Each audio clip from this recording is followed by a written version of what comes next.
Buenos días a todos y pues muchísimas gracias por la invitación. Realmente el hablar de leucemias mieloides tanto en niños como en adultos es un tema bastante escabroso. Ya se tocaron algunos temas, por lo que no me voy a detener mucho en ello.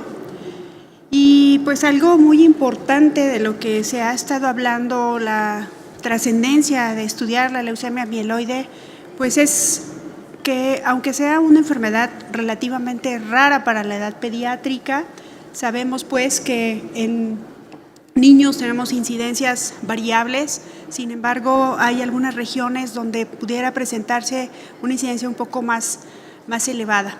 En nuestro país se refiere una incidencia de 10 a 18 por millón de habitantes menores de 15 años. Y bueno, para empezar, pues algo complejo va a ser la clasificación de la OMS. Esta clasificación se va a basar principalmente en algunas situaciones morfológicas, como lo habíamos venido haciendo anteriormente. Y en la actualidad, pues se refiere que esta clasificación vamos a tener a las leucemias mieloides con ciertas alteraciones genéticas y las leucemias mieloides que no las tienen. Es decir, la leucemia mieloide no es una sola enfermedad, es un grupo heterogéneo de diferentes enfermedades con comportamientos muy distintos, y pues el conocer la identidad de cada una de estas leucemias nos va a permitir el abordaje terapéutico adecuado. Y para empezar con esta situación de complejidad, si vimos en la anterior diapositiva lo que fue la clasificación de la OMS, vemos que hay alteraciones genéticas y moleculares específicas de ciertas leucemias y que algunas de ellas son más frecuentes en los niños que en los adultos. En las leucemias mieloides vamos a tener una mayor incidencia en pacientes adultos y ellos hacen una estratificación básicamente o un abordaje dependiendo de la edad del paciente. Y veamos la sobrevida que ya se abordó anteriormente por el doctor Pablo. El grupo que mayor sobrevida presenta es el grupo alemán, el grupo BFM. Encontramos también algunos reportes como el grupo de Polonia, donde nos reportan sobrevidas de 50%. Es importante el conocer que la sobrevida global es diferente a la sobrevida libre de enfermedad porque muchos pacientes alcanzan la remisión. Sin embargo, la incidencia de recaída va a ser muy importante. En Latinoamérica pues encontramos algunos reportes en los cuales se observa que la sobrevida de los pacientes es alrededor de 50%, con altas tasas de recaída. En Uruguay hay un reporte donde nos habla que su sobrevida mejoró hasta 75% posterior a trasplante. Obviamente pues son series muy pequeñas las que están reportadas. En nuestro país está reportado por el grupo de Monterrey un 33% a 5 años en pacientes adolescentes y adultos jóvenes y 22% de sobrevida libre de enfermedad. En Hospital Infantil de México se reporta una sobrevida de 75% en aquellos pacientes en los que se demostró que in vitro eran sensibles a dosis de citarabina. Y hay un reporte que vamos a mencionar un poquito más adelante del IMSS La Raza. Para que podamos lograr avances terapéuticos, diseñar estrategias dirigidas a mejorar los resultados en los pacientes, es indispensable el conocer la mortalidad. La mortalidad en las leucemias, si ven ustedes en la imagen de mi lado derecho, vamos a ver pues, prácticamente la evolución que el grupo BFM ha tenido a lo largo del tiempo, donde la tasa de pacientes que no tienen respuesta al tratamiento sigue siendo importante. La tasa de pacientes que se encuentran con mejor resultado, con sobrevida, con remisión, pues ha ido incrementando, y la mortalidad relacionada al tratamiento y la mortalidad relacionada a la enfermedad, pues todavía es un problema muy importante.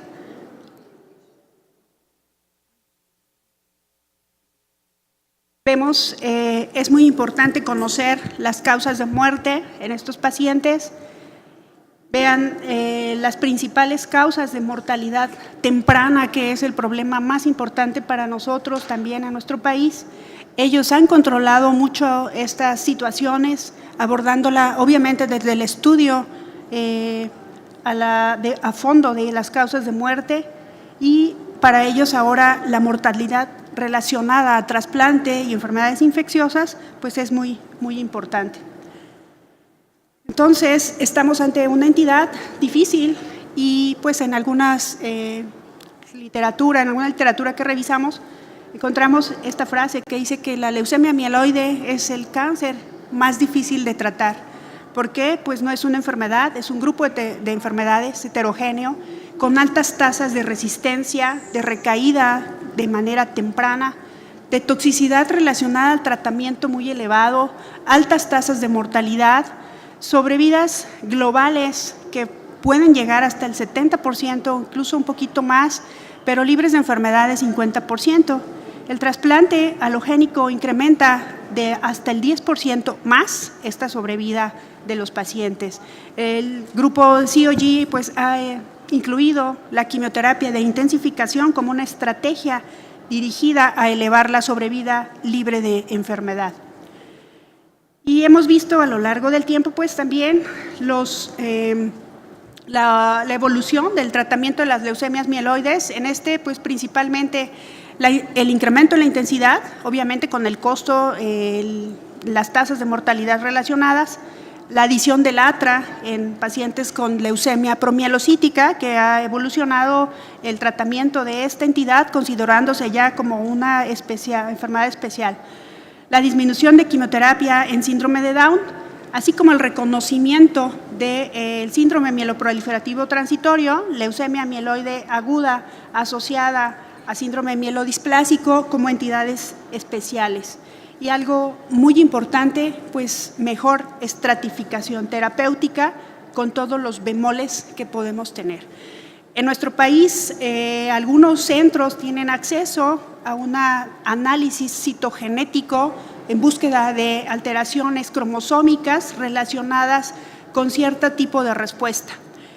Esta estratificación es citogenética y molecular, que quizá es lo más adecuado que ahorita vamos a revisar por algunos grupos.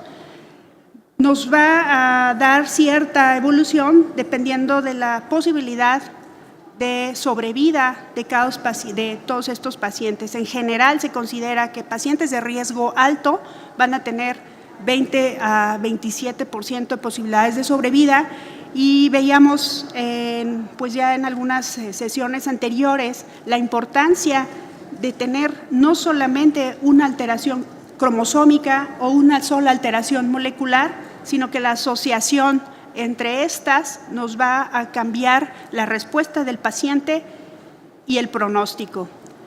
Esta estratificación es, digamos, común. Sin embargo, hay otros factores que han sido estudiados y que se ha implementado y que quizás será muy importante agregar a esta estratificación de tipo pronóstico y que es obviamente útil para el tratamiento del paciente. La más común que utilizamos pues, es la respuesta morfológica al tratamiento de inducción a la remisión. El COG ha sumado a esta estratificación la detección de enfermedad mínima residual por medio de citometría de flujo, considerando que es algo indispensable ya no solo para linfoblásticas, sino también para mieloblásticas. Y algo muy importante es que el grupo franco-canadiense ha estudiado la cuantificación de células madre o células tallo leucémicas mediante algunas scores de algunas pruebas que miden cierto índice de RNA en estas células. Estas células truncales que había hablado el químico en la mañana, morfológicamente pueden ser indistinguibles de las células normales, de las células madre normales, que van a condicionar obviamente pues la evolución hacia diferentes linajes. La importancia de estas células truncales leucémicas es que tienen algunos mecanismos que le confieren a estas células una sobrevivencia con un sentido darwiniano.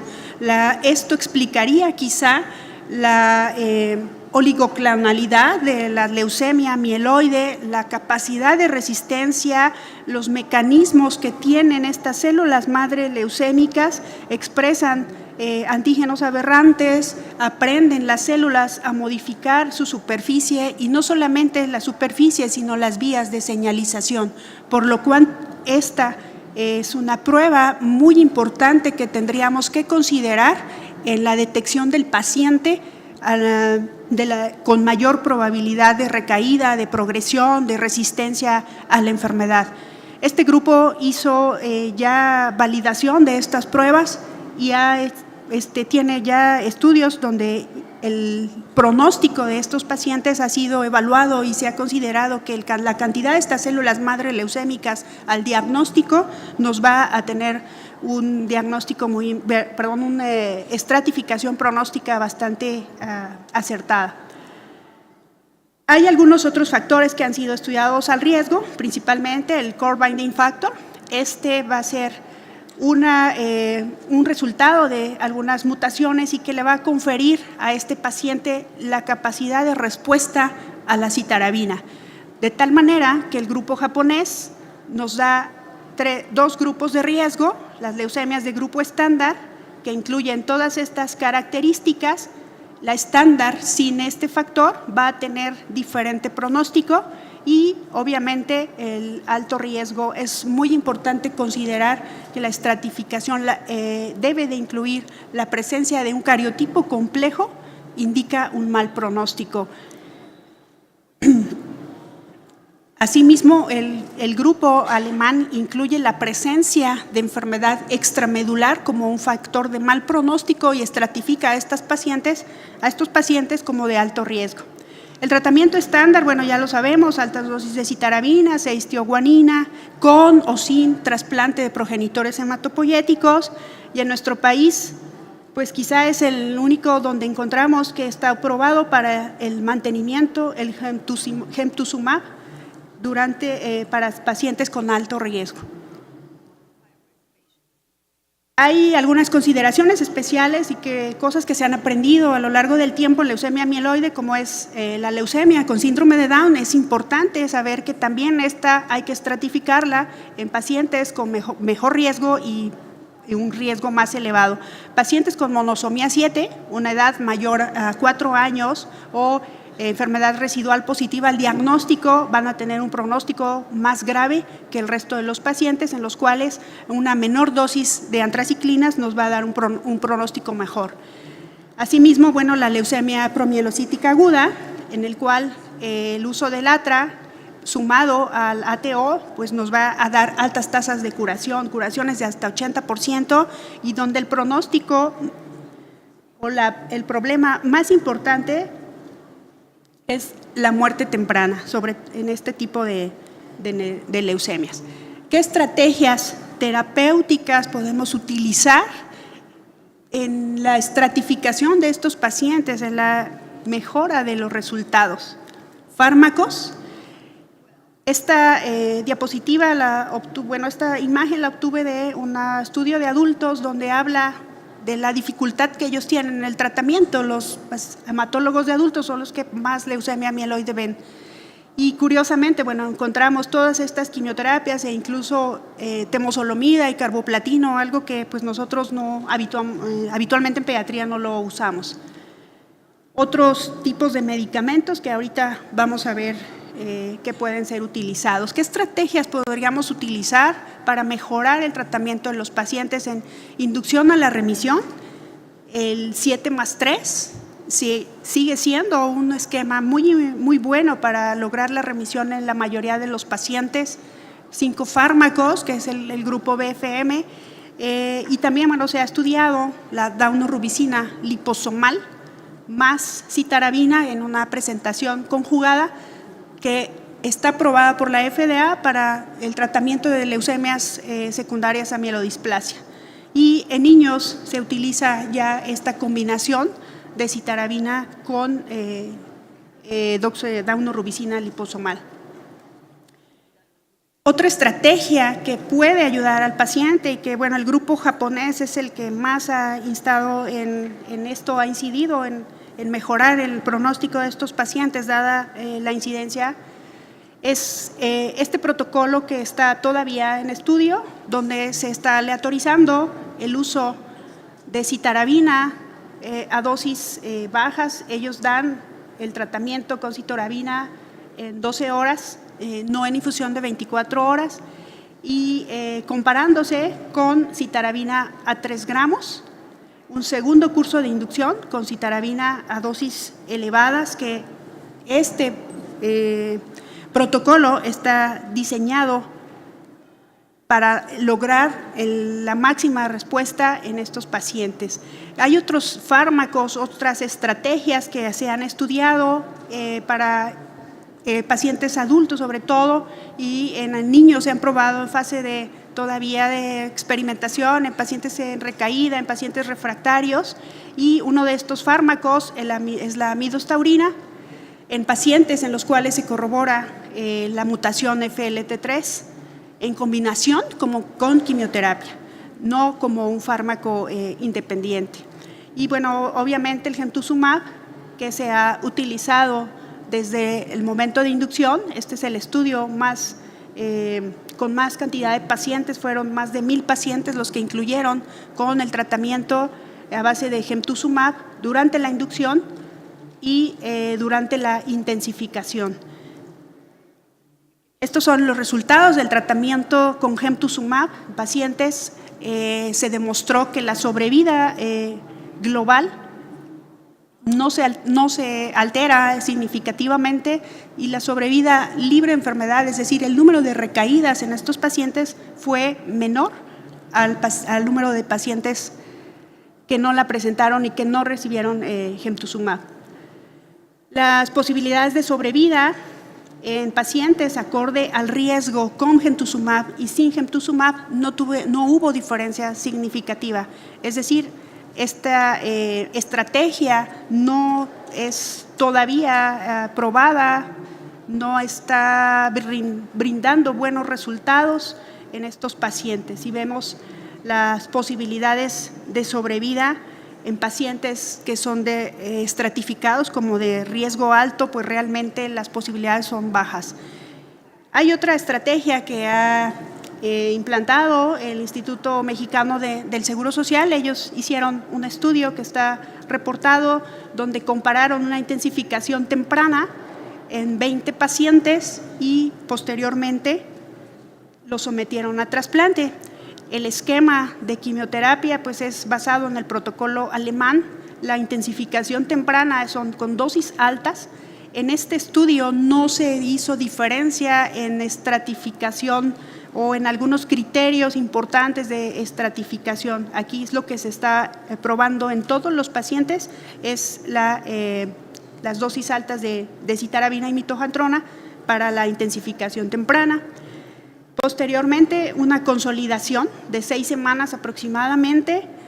Posteriormente, otra intensificación con citarabina y trasplante autólogo, así como mantenimiento parecido al grupo BFM, que es a base de citarabina y mercaptopurina, además de tratamiento del sistema nervioso central.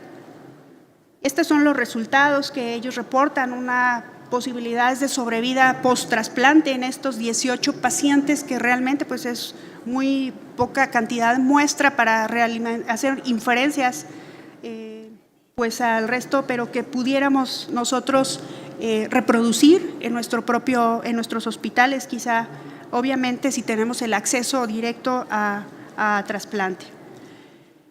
Y esta es una propuesta que el grupo japonés realiza. Si se fijan, aquí vemos cómo estratifican ellos al paciente y cuáles son las estrategias que están siguiendo. Los resultados de este estudio aún no lo tenemos. Vamos a tener a uno de los autores un poquito más adelante, y vemos igual, como mencionaba la doctora Elisa, es difícil hacer la estratificación al momento del diagnóstico, porque vamos a evaluar ciertos criterios. Ellos incluyen enfermedad mínima residual y la importancia del CBF. Están comprobando diferentes alternativas, diferentes intensificaciones, y aquí la importancia es que el paciente que realmente tiene que irse a trasplante se haga lo más pronto posible. Si se fijan, el paciente de alto riesgo, una sola intensificación y se va a trasplante. Pacientes de riesgo estándar que no tienen el factor de core binding, 4 cursos versus 3 de intensificación y solamente quimioterapia.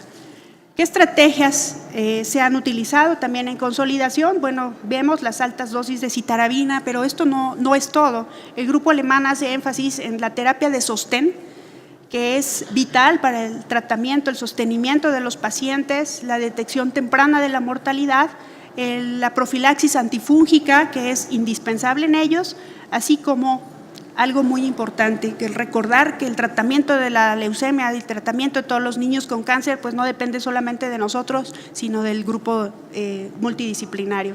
En pacientes de alto riesgo siempre tenemos que considerar que pues rara vez los vamos a curar solamente con trasplante y que tenemos que evaluar el riesgo y el beneficio del someter al paciente a trasplante, el someterlo a intensificaciones previas. Si el paciente tiene que ser trasplantado, quizá podamos disminuir la morbilidad, disminuyendo la intensificación y acelerando el tiempo para el que él pueda acceder a un trasplante, empezar la búsqueda de un donante histocompatible desde el momento en que estamos recibiendo al paciente para inducción a la remisión. Y bueno, en la terapia de mantenimiento, decíamos, pues no, los protocolos habitualmente no lo utilizan, solamente en la leucemia promielocítica, y en nuestro país está aprobado el gemtuzumab por el Seguro Popular para el tratamiento de pacientes con CD33 positivo, y lo que comentábamos en relación a la mercaptopurina. ¿Y qué hay en relación a pacientes con enfermedad del sistema nervioso central? Hay algunos estudios donde nos dicen que no basta solamente con la estratificación genética y molecular, sino que tenemos que incluir otras situaciones de tipo incluso de citometría. Pacientes con CD56 positivo van a tener mayor riesgo de recidiva al sistema nervioso central, y estos pacientes van a tener mejor respuesta a tratamiento con citarabina liposomal intratecal, que se ha utilizado de manera en algunas series de casos, y dosis bajas de radioterapia. ¿Y qué hay acerca de la recaída? Pues las terapias que hemos visto, el edacidenib, que ha sido aprobado por la FDA para pacientes adultos con leucemia, quimioterapia intensiva más una terapia dirigida, el gemtuzumab, que hemos mencionado en pacientes como un puente para trasplante. Y pues bueno, algo que tenemos que considerar, que una vez que un paciente recae o declaramos enfermedad refractaria, pues quizá la atención paliativa tendremos que darle un valor muy importante. Estudios que ya se han mencionado prometedores, la clofarabina con altas dosis de citarabina y dauno liposomal, pues nos van a dar sobrevidas o quizá merezcan ser consideradas en forma posterior como tratamientos de primera línea.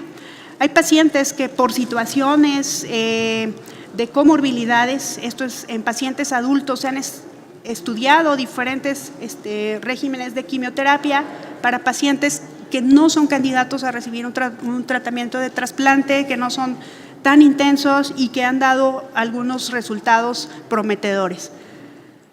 Hay tratamientos menos intensivos, como el uso de agentes hipometilantes. El sorafenib, como se mencionó previamente, pues solo no nos va a dar una respuesta prolongada, pero sí pudiera ser considerado dentro de o como una estrategia terapéutica, y no solamente en pacientes en recaída, sino directamente en pacientes en los cuales estamos detectando esta mutación.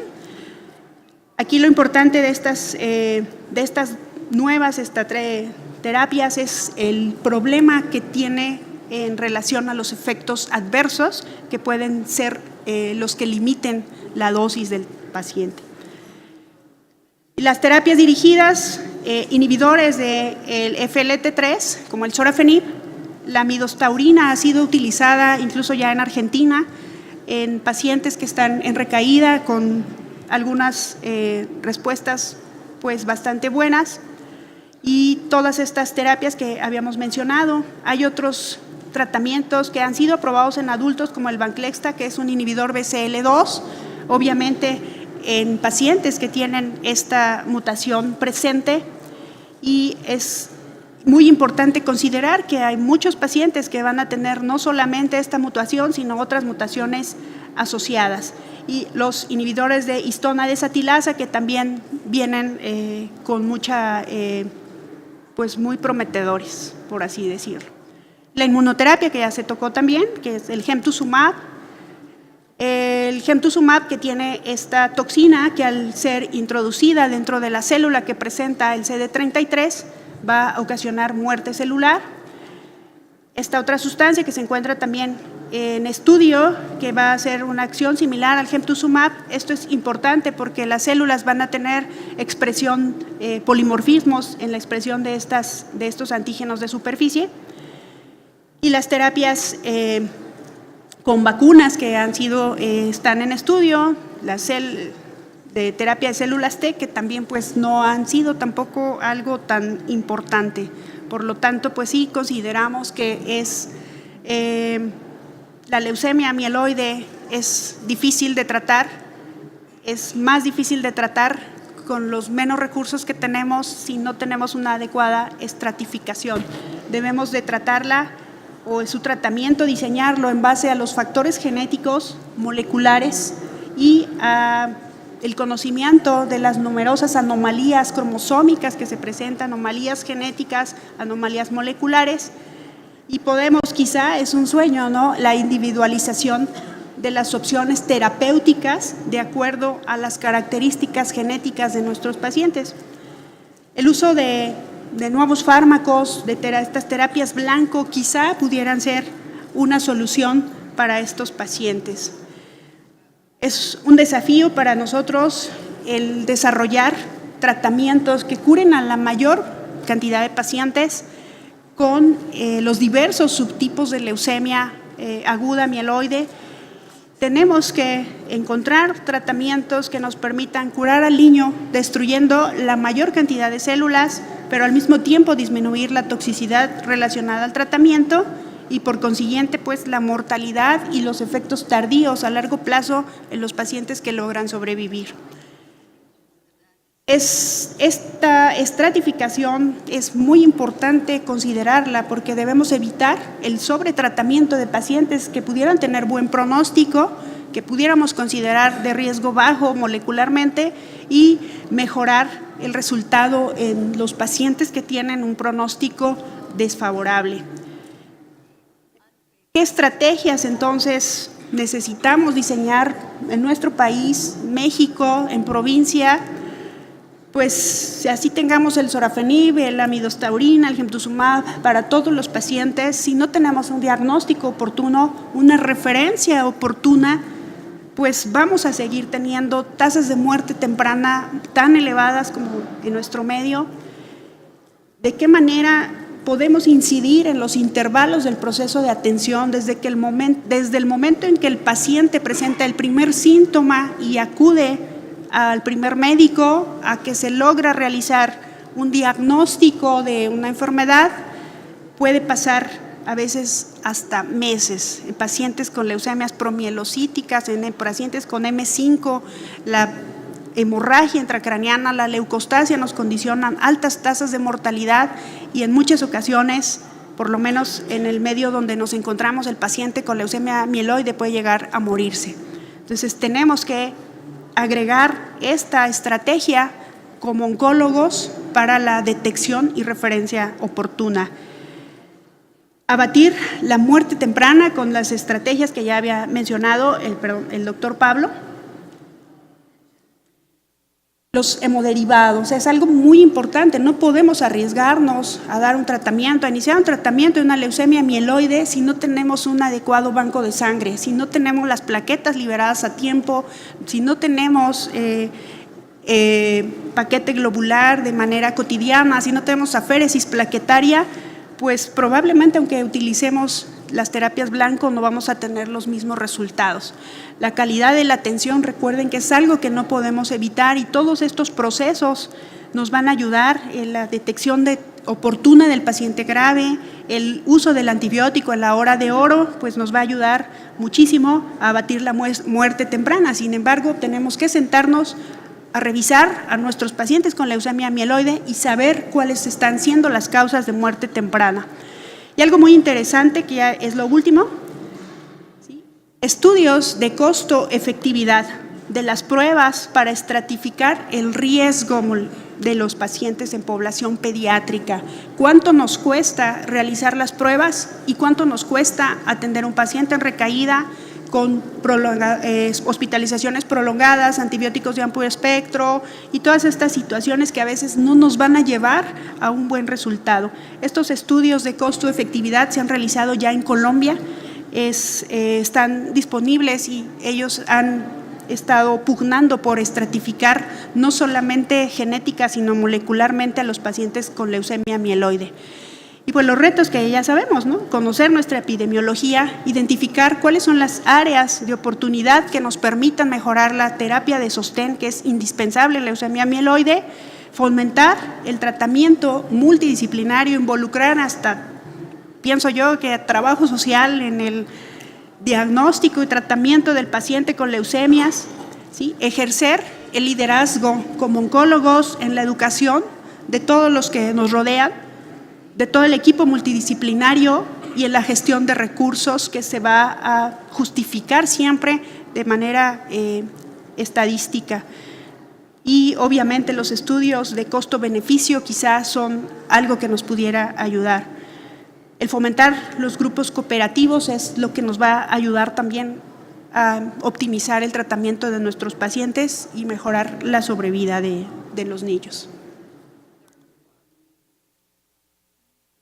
Es todo. Ajá.